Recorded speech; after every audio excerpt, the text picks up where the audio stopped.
Alright, so today's video is going to be about this feature that you might have noticed when you play Strongest Battlegrounds. It's called Auto Activate. And basically what this feature does is it makes it so that, okay, so let's say you have it off. You have to click the move and then you have to use your mouse button to click again to actually use it.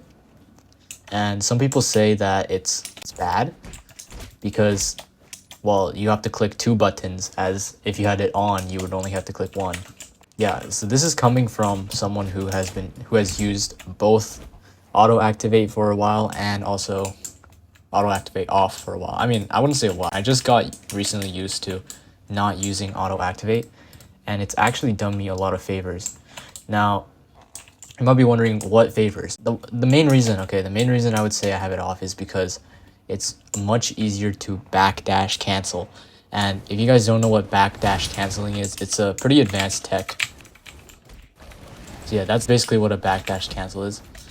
And even now, I haven't mastered it because it's pretty hard. It also does depend on ping. It's much easier to execute it if you have higher ping, actually, because this depends on the delay between using the move and dashing. There's a delay, and yeah, but it's pretty useful. So that's the main reason why I would switch over to auto activate off. And there's also a lot of other reasons. It's so much easier to do the Kyoto combo, and if you guys don't know what the Kyoto combo is, I'll show you it on screen.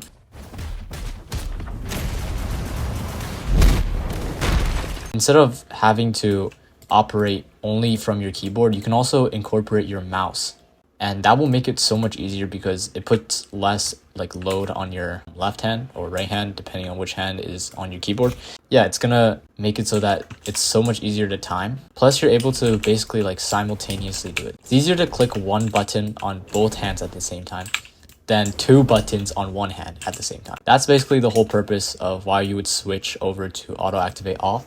There are also benefits of having it on. If you're not good at predicting, or you're not experienced enough to predict enemy movements and such, you might need to use auto activate on for now. You have a better chance of actually reacting with auto activate on. Again, you could just start off with auto activate off and eventually you're gonna get used to it anyways, and it's not gonna really affect you at all.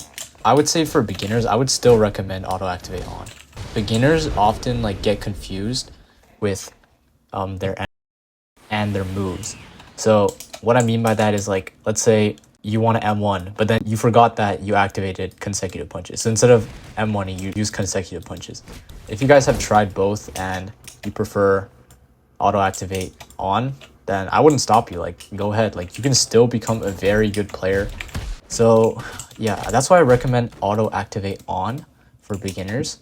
But once you're at a certain level, by certain level, I mean a level where you know how to do different types of dashes, then I would recommend turning it on, especially when you want to get into backdashing. Backdashing is a very good technique to master in this game, and it's also pretty important because it makes your movement very unpredictable. I would recommend turning it off. And trust me, it might seem very hard to get used to activate off, but trust me guys, I literally recently, by recently I mean 2 days ago, turned it off for the first time. And dude, I'm already feeling pretty comfortable with it. It might seem hard at first, but trust me guys, it's not as hard as you think. I'm just gonna show a few clips of backdashing.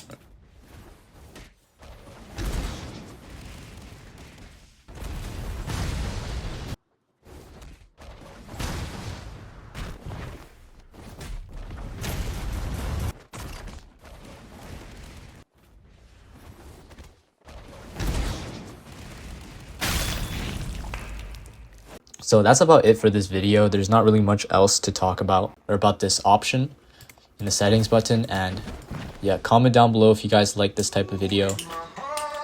Sub. See you in the next one. Peace.